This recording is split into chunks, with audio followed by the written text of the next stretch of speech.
Mari kita berdoa.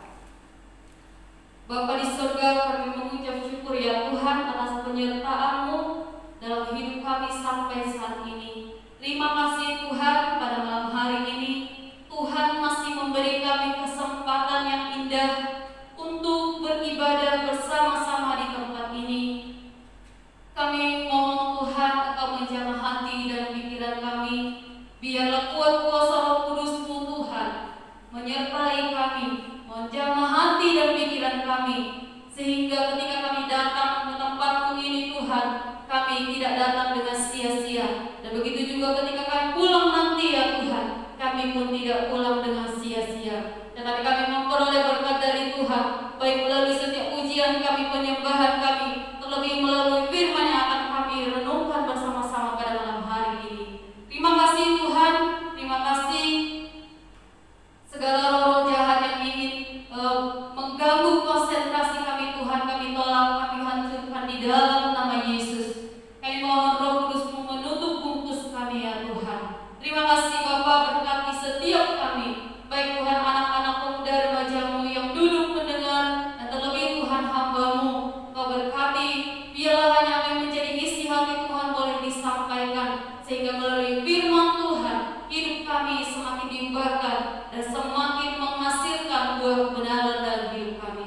Terima kasih Tuhan, di dalam nama Tuhan Yesus kami berdoa dan mengucap syukur. Amin.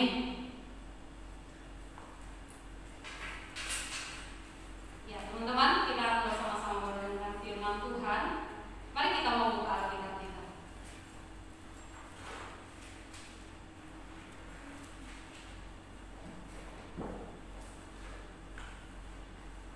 Dari Kolose pasal 2.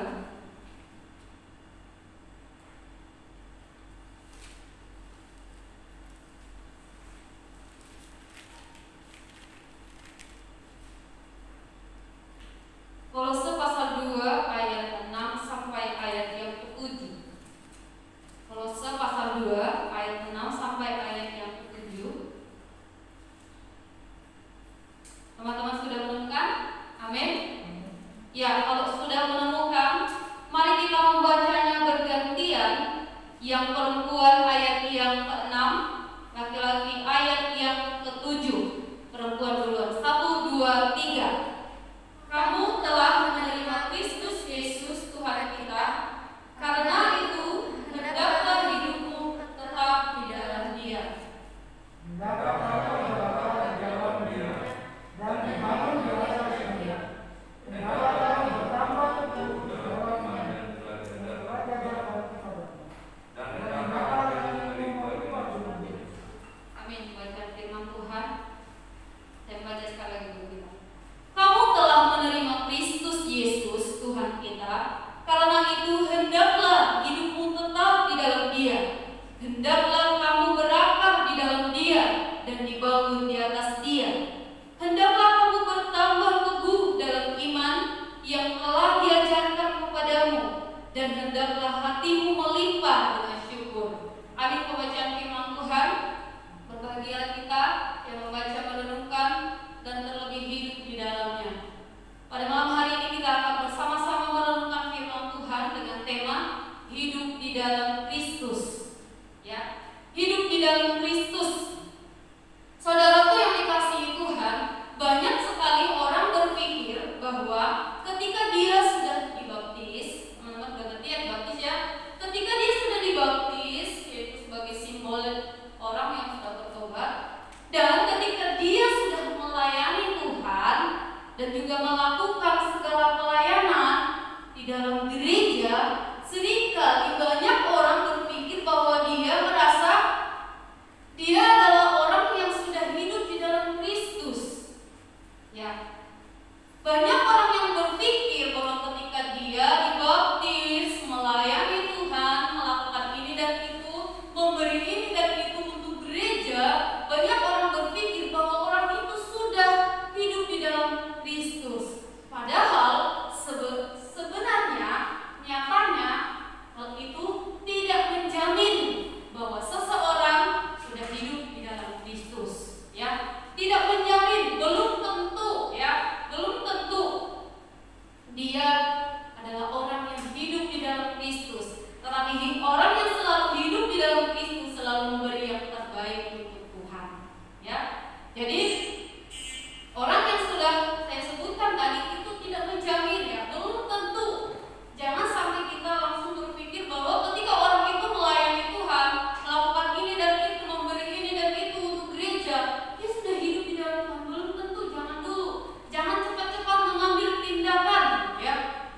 melakukan pelayanan, melakukan baptis, mengikuti baptis hanya sekedar saja, ya, hanya untuk sekedar menutupi apa?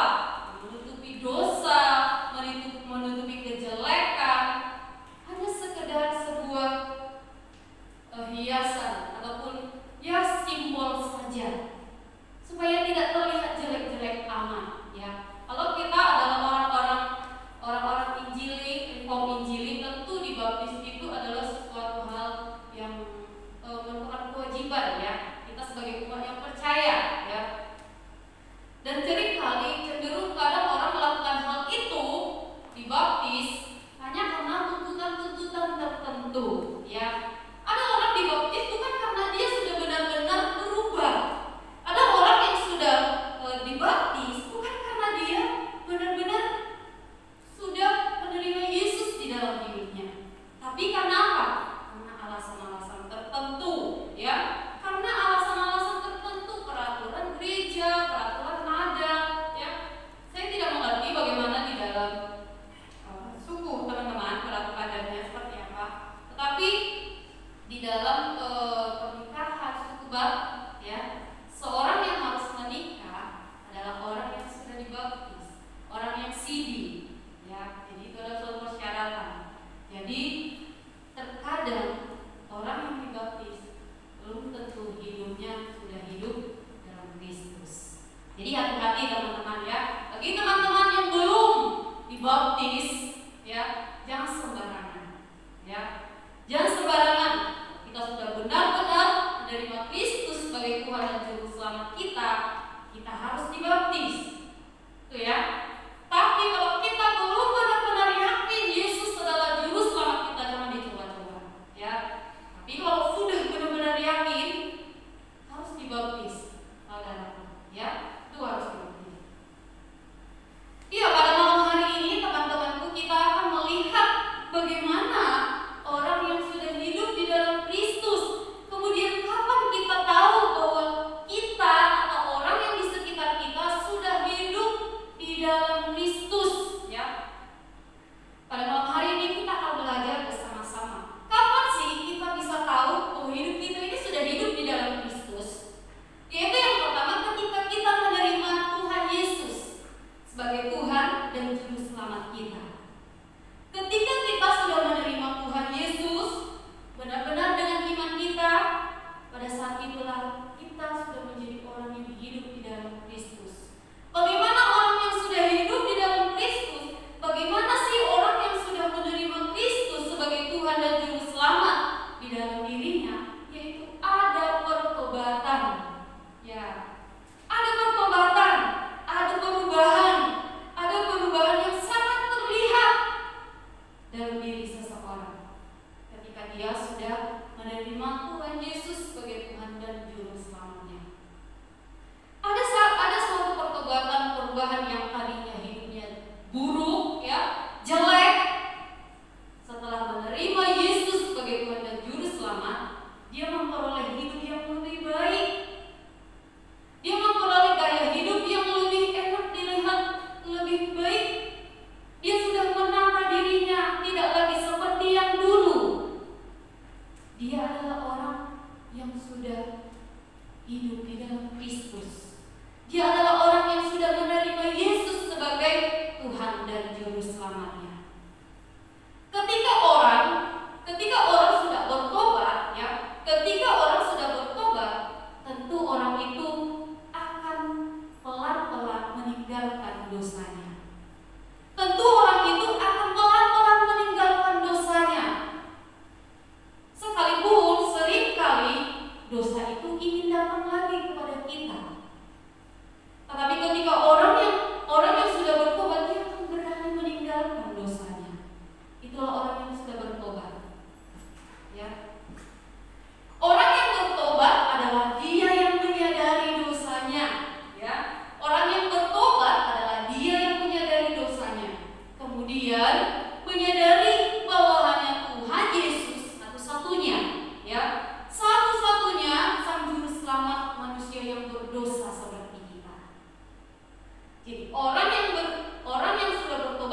dosa itu. Amin. Mari kita melihat ke diri kita, teman-teman. Sudahkah kita hidup di dalam Kristus, atau kita masih saja hidup di dalam dosa kita yang lama sampai saat ini? Ya, kita merenungkannya. Kita merenungkan sejauh perjalanan hidup kita. Sudahkah kita menjadi orang-orang muda yang hidup di dalam Kristus? Sebagian dari kita ada yang sudah beranjak dewasa, ya, dalam golongan pemuda, ada yang beranjak remaja. Sepanjang perjalanan ini, sudahkah ada dosa yang kita tinggalkan, kita bereskan sejak kita menerima Yesus sebagai Tuhan dan Juru Selamat kita? Atau kita hanya menyadari, iya, memang Yesus adalah satu-satunya Tuhan dan Juru Selamatku, tapi kita tidak mau lepas dari dosa itu? Teman-temanku, sejak kapan teman-teman menerima Yesus sebagai Tuhan dan Juru Selamat dalam diri teman-teman? Saya yakin teman-teman yang mengalaminya. Tuhan punya cara sendiri untuk teman-teman mengalami hal itu. Ya. Kita ketika mengenal Yesus sebagai Tuhan, menerima Tuhan Yesus sebagai Tuhan dan Juru Selamat hidup kita, pasti kita merasakan sesuatu yang sungguh tidak pernah kita rasakan sebelumnya. Ya. Jadi teman-temanku yang dikasihi Tuhan, mari kita merenungkan, sudahkah kita adalah orang-orang muda Kristen yang sudah hidup di dalam Yesus? Orang-orang yang sudah hidup di dalam Yesus adalah orang-orang yang sudah mengalami pertobatan. Orang-orang yang bertobat adalah orang-orang yang menyadari dosanya dan meninggalkan dosanya, kemudian mengikut taat kepada Tuhan. Untuk itu, teman-temanku, ketika kita melihat ya di perjalanan hidup kita, ada seorang yang lebih memilih taat dan setia kepada firman Tuhan, itu artinya orang itu sudah bertumbuh di dalam Yesus, sudah hidup di dalam Yesus.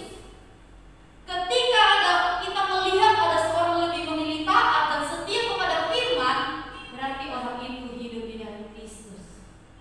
Ya. Contoh hal yang simpel ya dalam kehidupan orang-orang muda. Apa teman-teman? Hidup dalam pergaulan bebas, misalnya, ya. Hidup dalam pergaulan bebas.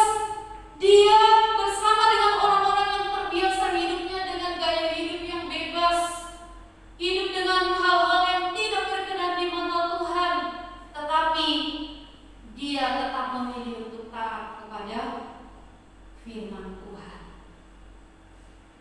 Pada saat ini banyak sekali tantangan-tantangan orang muda di luar sana, ya.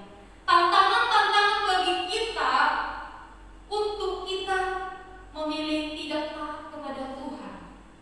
Banyak sekali ya teman-teman. Entah itu melalui teman kita sendiri, melalui pekerjaan, melalui orang-orang yang ada di sekitar kita. Tantangan itu sering kali ada. Tantangan untuk membuat kita tidak taat kepada Tuhan. Tapi percayalah teman-temanku, ketika teman-teman berani untuk memilih taat kepada firman Tuhan, berani untuk memilih tidak mau hidup dalam pergaulan bebas, pada saat itu teman-teman adalah orang-orang yang sudah hidup di dalam Kristus. Amin. Tidak mudah. Kapan kita bisa menolak dosa ketika kita sudah hidup di dalam Kristus? Kalau kita tidak hidup di dalam Kristus, maka kita tidak pernah bisa menolak dosa. Bahkan mungkin kita bisa menjadi bagian dari dosa itu. Supaya kita bisa hidup untuk menolak dosa, pergaulan-pergaulan bebas, seks bebas, ya, hal-hal yang tidak berkenan di mata Tuhan, hiduplah di dalam Kristus. Terimalah Yesus, miliki pertobatan yang sungguh-sungguh.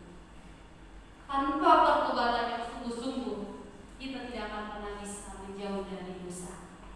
Ya. Hidup di dalam Kristus ketika kita menerima Tuhan sebagai Tuhan dan Juru Selamat kita. Yang kedua, ketika kita atau seseorang tinggal di dalam Yesus Kristus, ya. Seseorang kita atau diri kita bisa lihat sudah hidup di dalam Kristus. Yang kedua, ketika kita ataupun seseorang yang kita lihat tinggal di dalam Kristus. Bagaimana seseorang yang hidup tinggal di dalam Kristus, ya? Ketika Tuhan Yesus sudah tinggal di dalam diri kita atau di dalam diri seseorang, ya, maka orang tersebut akan menjadi pribadi yang kuat. Kalau kita menjadi pribadi yang kuat, berarti Kristus tinggal di dalam hati kita. Kita menjadi pribadi yang kuat dalam hal apa? Kuat berdiri menjadi orang-orang muda yang menjadi garam dan terang bagi dunia ini. Menjadi orang-orang muda yang tidak mudah goyah. Menjadi orang muda yang tidak mudah terbawa arus. Ayo kita naik klub yuk. Asik di sana, banyak teman-teman baru. Banyak cewek-cewek cantik, nah cowok-cowok, ya. Ketika kita adalah orang muda yang Kristus sudah tinggal di dalam diri kita akan kuat, iman kita akan kuat, dan kita tidak akan tergoda tawaran itu. Tapi ketika Yesus itu tidak ada di dalam diri kita, pasti kita akan terbawa. Kita akan terbawa. Siapa sih orang-orang muda yang tidak senang ketika mereka dibawa kepada dunia, surga dunia, kata orang-orang saat ini, ya, surga dunia, kayak naik klub. Siapa sih yang mau menolak? Tentu secara daging, ya. Secara daging orang-orang muda pengen ke sana. Pengen menikmati indahnya dunia keberlapan itu. Pengen menikmati enaknya minuman-minuman keras. Saya nggak tahu ya minuman keras enak apa enggak. Pengen menikmati melihat perempuan-perempuan yang seksi. Yang salah dalam hal ini pun tidak hanya laki-laki yang pergi ke sana, ya. Tetapi wanita-wanita pun pengen melihat laki-laki yang ganteng. Siapa sih yang tidak tertarik? Ya kan? Siapa sih yang tidak pengen melihat indahnya kelap-kelip lampu itu? Siapa sih yang tidak pengen mencoba itu semua? Ya kan? Secara daging, sebagai orang muda pasti ingin melihat. Dan pasti ada rasa tertarik ingin pergi ke sana. Ya kan? Tetapi, ya, ketika hati kita ini, di dalam hidup kita ini, Yesus sudah ada di dalamnya, kita akan menjadi orang-orang muda yang kuat. Kita akan menjadi orang-orang muda pribadi yang kuat. Kuat imannya. Kuat iman menolak godaan-godaan itu. Kuat iman untuk tidak melangkahkan kaki ke sana. Kuat iman untuk tidak pergi ke sana dan terjerumus dalam dosa di sana. Tapi kalau kita, Yesus tidak ada di dalam diri kita, mungkin kita terseret, ya. Tidak hanya diseret, mungkin juga menjadi pelaku-pelaku di dalam dunia keberlatan itu.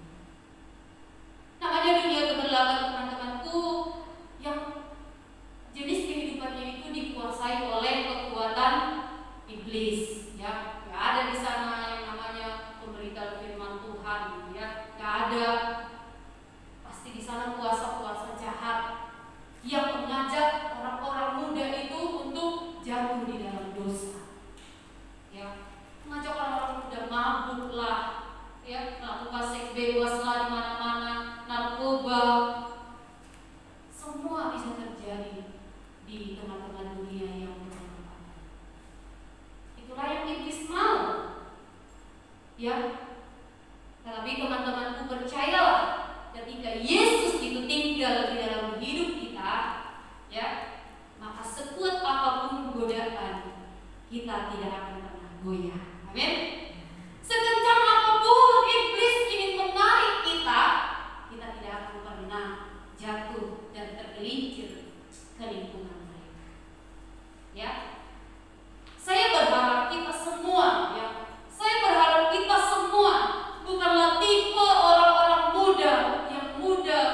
penuh dengan dosa saat ini.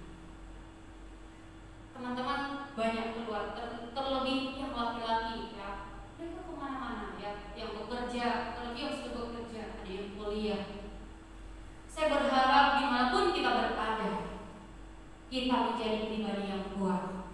Kita terus menjunjung tinggi firman Allah. Kita menjadi orang-orang muda yang spesial, orang-orang muda yang terus berdiri teguh di atas kebenaran firman Tuhan. Ya. Apa sebenarnya yang terjadi? Ya. Apa yang terjadi melalui konteks firman Tuhan ini? Rasul Paulus ya menulis surat ini kepada jemaat di Kolose karena pada saat itu mereka sedang berhadapan dengan masalah besar berkaitan tentang iman. Di sana sedang hadir guru-guru palsu, ajaran-ajaran sesat yang ingin membuat orang-orang percaya yang ada di Kolose itu meninggalkan firman Tuhan. Ya, banyak sekali guru-guru palsu yang mengajarkan hal-hal ajaran-ajaran yang tidak benar, ajaran-ajaran sesat, supaya apa? Orang-orang percaya itu loh berpindah imannya, meninggalkan imannya. Bukankah hal ini sering kali kita alami? Sering kali terjadi dalam hidup kita, ya. Sekarang ini banyak sekali cara iblis untuk membuat orang-orang percaya itu meninggalkan imannya, meninggalkan Tuhannya. Entah itu melalui hubungannya, pekerjaannya, jabatan. Iblis selalu punya cara untuk merusak iman orang percaya. Ya, baru-baru ini ada satu ini pribadi yang meninggalkan Tuhannya. Ya, pasti teman-teman sudah tahu ya, di kalangan selebritis. Itu memang udah nggak lain lagi ya, udah hal biasa bagi mereka. Tapi sesungguhnya itu menyedihkan ketika ada orang percaya meninggalkan imannya hanya demi cinta. Ya, seorang kalau teman-teman sudah tahu ya, yang menjadi pasangannya Sule sekarang ya, mengikuti berita, dia memilih untuk mengikut Sule, berpindah agama dengan alasan memang dia ingin pindah agama. Teman-temanku, sangat disayangkan ketika kita menggeser iman kita hanya karena hal-hal yang tidak jelas, hanya karena hal-hal yang ada di dunia ini. Itu menyedihkan, bukan membanggakan. Ya, mungkin dunia boleh memuji, ya, tetapi Tuhan bersedih melihatnya. Jangan sampai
proses dari Tuhan.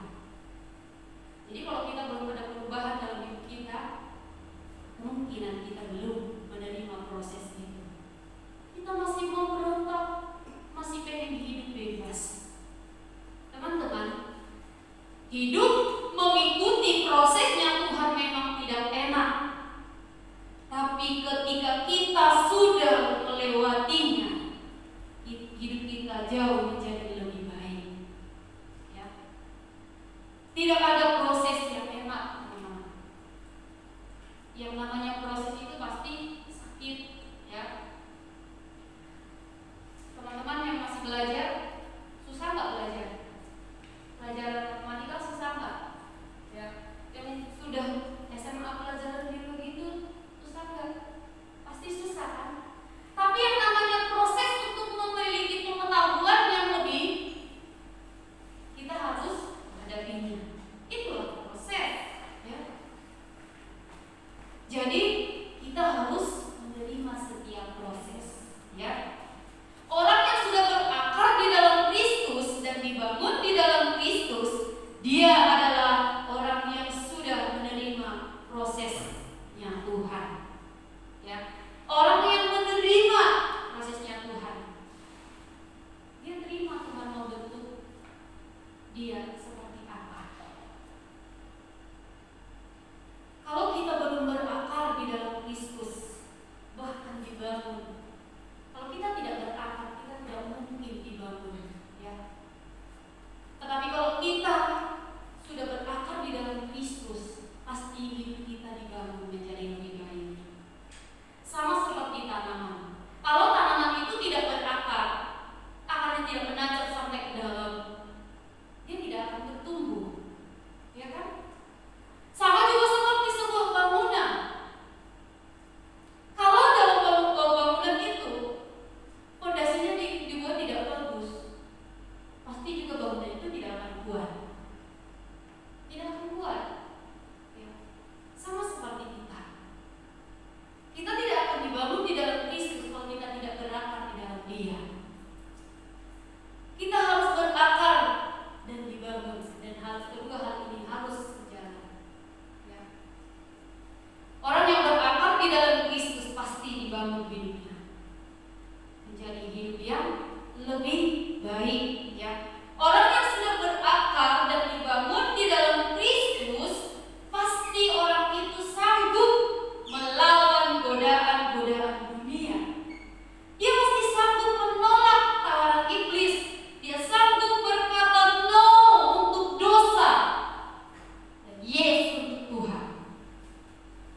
Tapi kalau seseorang belum berakar dan dibangun di dalam Kristus, itu tidak akan pernah mungkin terjadi. Ya, tidak akan pernah mungkin terjadi. Seseorang yang sudah berakar dan dibangun di dalam Kristus, dia akan menjadi kuat imannya. Mau sebesar apapun godaan iblis, dia tidak tergoda. Memang secara daging menarik, kita merasakan itu menarik, tetapi tidak tergoda. Ya, seorang yang sudah berakar dan dibangun di dalam Kristus tidak mudah tumbang, ya, tidak mudah terseret arus, tapi dia tetap kuat. Sebesar apapun godaan, pasti dia tetap memilih untuk taat kepada Kristus. Dan yang terakhir, teman-temanku, indikasi Tuhan, kapan kita bisa melihat bahwa diri kita atau orang lain hidup di dalam Kristus, yaitu ketika dia bertambah teguh di dalam imannya dan hatinya penuh dengan syukur.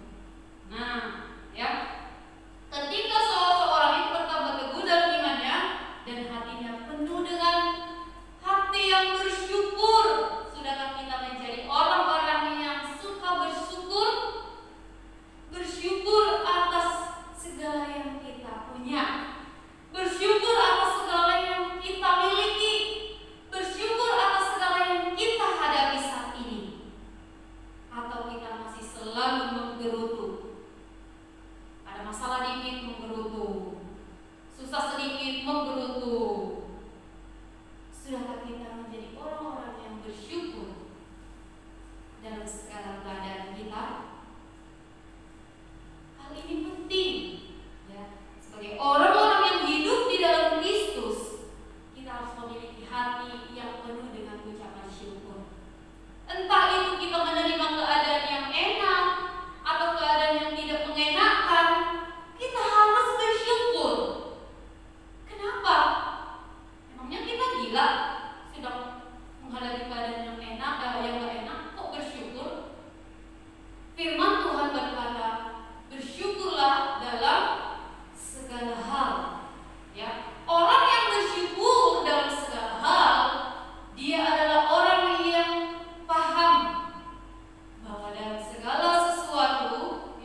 Ketika kita memiliki hati yang terus bersyukur dalam segala hal, kita sudah menjadi orang yang hidup di dalam Kristus. Jangan seperti bangsa Israel ya, sukanya menggerutu aja, bersungguh-sungguh aja kepada Tuhan. Tuhan, udah dikasih makan, Tuhan kok makanannya ini terus sih? Ya, kalau pernah memperhatikannya ya, yang sudah melalui kitab Keluaran, ya. Waktu mereka di padang gurun, Tuhan kasih apa? Mana? Kok ini lagi, bosan. Pada saat tidak makan, Tuhan kirimkanlah makanan. Tidak bersyukur. Ketika kita sulit bersyukur, mensyukuri hidup kita, berarti kita belum hidup di dalam Kristus. Tetapi ketika kita sudah mampu mengucap syukur dalam segala hal yang kita miliki, kita bertumbuh di dalam Kristus. Ya. Orang yang ketika menghadapi masalah, dia tidak menyerah. Justru ketika dia melihat masalah, dia semakin kuat, dia semakin maju terus, bahkan dia semakin bertambah kerohaniannya. Itu berarti dia memiliki iman yang semakin teguh. Itu berarti dia adalah orang yang bertumbuh atau hidup di dalam Kristus, tidak kalah dengan keadaan. Kemudian teman-temanku, ketika kita melihat ya, orang yang semakin menyadari kelemahannya, semakin menyadari keterbatasannya, namun tidak pernah bersyukur bersungut-sungut, dia adalah orang yang sudah memiliki hati yang bersyukur di hadapan Tuhan. Dia adalah orang yang sudah sungguh-sungguh hidup di dalam Kristus. Ya, ada banyak orang di luar sana, begitu dia melihat kelemahannya, dia tidak mensyukuri dirinya sendiri. Dia minder, dia sembunyi, dia tidak mau lagi tampil jadi dirinya sendiri. Banyak di luar sana, ya. Tempat ini nggak ada. Amin. Amin. Ya. Di tempat ini nggak ada, di luar sana banyak. Tidak mensyukuri dirinya sendiri. Dia tahu kelemahannya, aduh aku malu, aku nggak bisa, minder.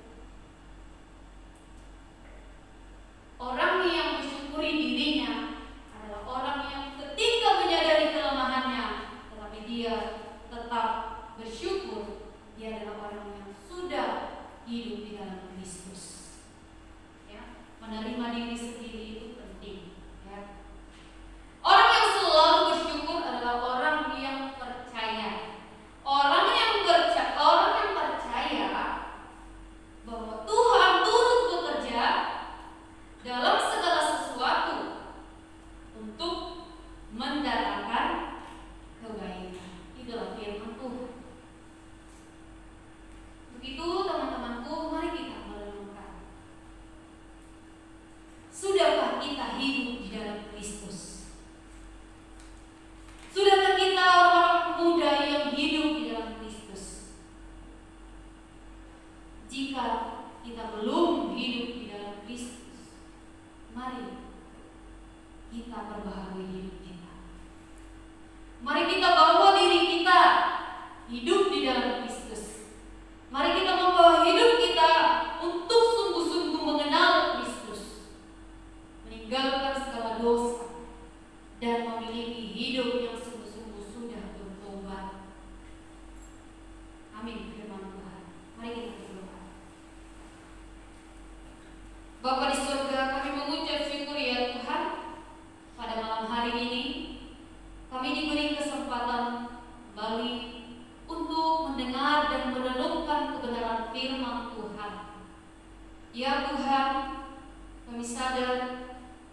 Terima kasih Tuhan, biarlah Tuhan firman-Mu terus berkarya dalam hidup kami.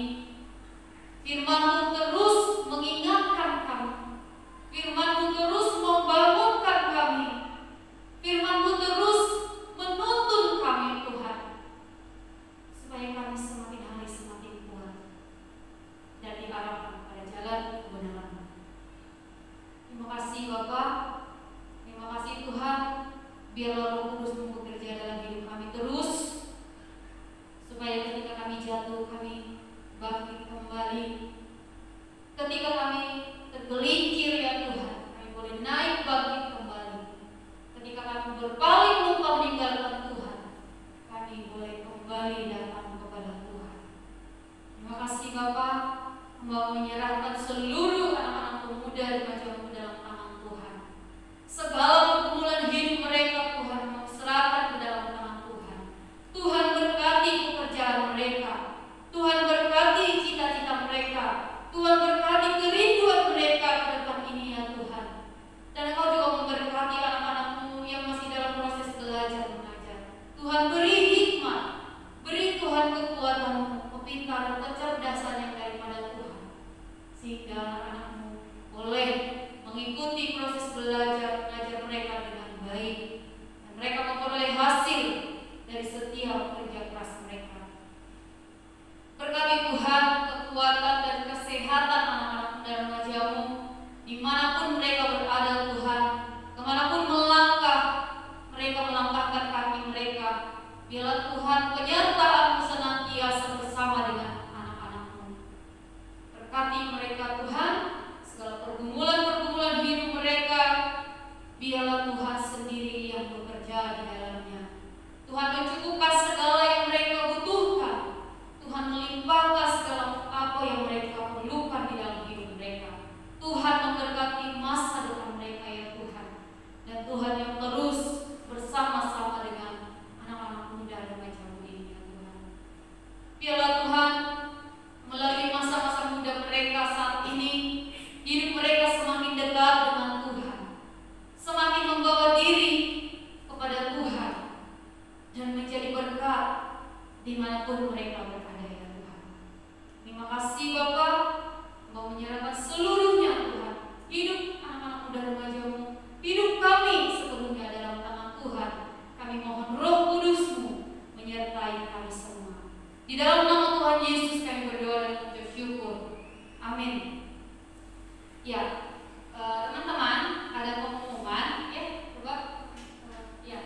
Teman-teman yang dikasihi Tuhan, tanggal 28 November 2020 ada webinar ya, Youth GKR se-Indonesia ya, Youth GKR se-Indonesia yang tentang membahas investment 401 alam milenial Kristen ya. Tentu ini mungkin cara berinvestasi ya, dagang, pokoknya membangun jiwa orang muda menjadi orang muda yang berjiwa entrepreneur, yang bisa menghasilkan sesuatu sekalipun masih muda ya. Alam milenials ya, jadi tidak monoton, yang mungkin sesuai dengan keadaan kita sebagai orang-orang milenial ya. Jadi teman-temanku, saya harap dan gembala kita juga memesankan supaya kita semua orang-orang muda, pemuda remaja GKR turut mengikuti ya. Ini hari Sabtu ya, Sabtu 28 November ya. Jamnya adalah jam 5:30 ya, kan kemepet dengan jam kita jam 7 ya. Jadi ibadah kita tetap ada teman-teman, ibadah kita tetap ada. Kemudian kalau boleh sih kita mengikutinya dari gereja. Nah, kita di dalam gereja ini. Tetapi sekalipun misalnya ya kita mengikutinya dari dalam gereja, kita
bahkan pada malam hari ini ya Tuhan.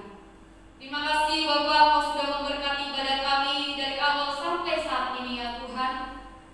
Biarlah kiranya puji-pujian yang sudah kami naikkan untuk hormat dan kemuliaan bagi nama Tuhan.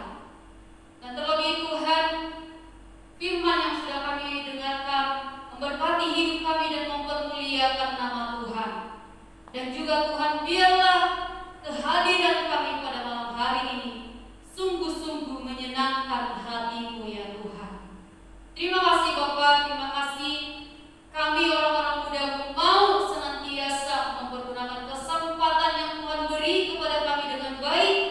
Kesempatan untuk beribadah kepada Tuhan, kesempatan untuk memuji dan memuliakan nama Tuhan, kesempatan untuk melayani Tuhan. Untuk itu Tuhan, ajar kami supaya kami sungguh-sungguh dengan hati kami datang beribadah kepada Tuhan, datang memuji Tuhan, datang melayani Tuhan. Supaya segala yang kami lakukan tidak sia-sia, tetapi apapun yang kami lakukan semua mempermuliakan nama Tuhan. Terima kasih Bapak, pada malam hari ini kami sungguh bersyukur atas berkat-Mu, anugerah-Mu, ibadah kami boleh kami lakukan pada malam hari ini. Tuhan Yesus, sebentar lagi kami mau pulang. Kami mohon Tuhan menyertai hidup kami. Kemanapun anak-anak-Mu ini akan melangkahkan kaki mereka, biarlah nama Tuhan saja yang dipermuliakan. Untuk itu saudara-saudaraku yang dikasihi Tuhan, marilah kita menghadap kepada Tuhan.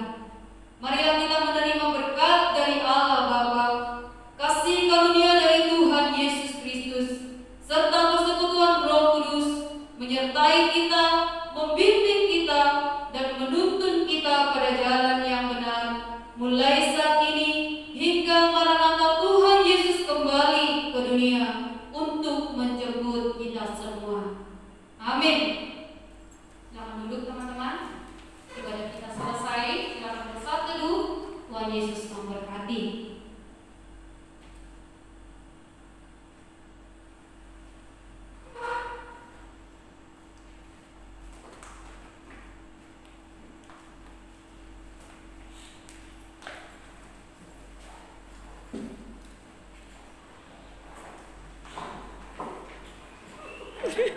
Kurang. Dadah.